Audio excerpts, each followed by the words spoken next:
বন্ধুরা এই শয়তান লোকটার উপর থেকে একটি ফুলের টপ ফেলে দেয়। এটা এই মেয়ের বোনের মাথার উপর পড়তেই যাচ্ছিল, ঠিক তখনই তাকে ধাক্কাতে বাঁচিয়ে দেয় এবং এটা তার মাথায় পড়ার কারণে সে ঘায়েল হয়ে যায়। কিন্তু ছোট বন্ধু তাকে ধন্যবাদ বলার দূরে কথা, উল্টো বলে দেখো আমার কাপড়টা নষ্ট করে দিয়েছে। হসপিটালে পৌঁছানোর পর মা বাপ শুধু এখানে ছোট মেয়েরই খেয়াল রাখে। এই মেয়েকে নিয়ে কেউ চিন্তাও করে না যে মৃত্যুর সঙ্গে লড়াই করছে। ডক্টর তো তার সাহসিকতার প্রশংসা করতে থাকে। তখনই মেয়েটির বাবা মা বলে ওঠে আমরাও চিকিৎসা করে টাকা নষ্ট করতে পারবো না। তারপর তারা মুচকে হাসতে হাসতে ওইখান থেকে চলে যায়। মেয়েটি তো কোমায় চলে গেছিল, কিন্তু তারপরে সে সবকিছু শুনতে পারছিল আর মেয়েটি চোখ থেকে পানি পড়তে থাকে। আর এদিকে শহরে একটি ধনী লোক ওই মেয়েটি ছোটবেলার ছবি দেখে এখনো কান্না করে।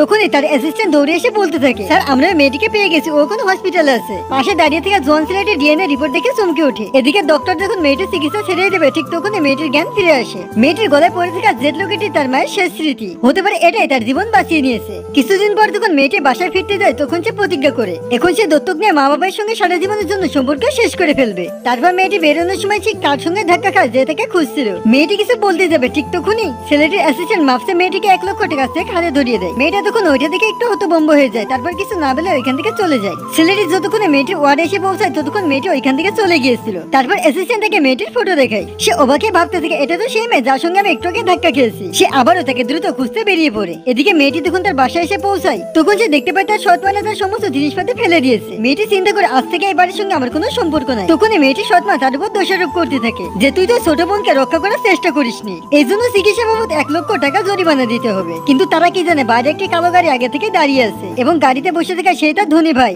যে তাকে এখন এখান থেকে নিতে এসেছে।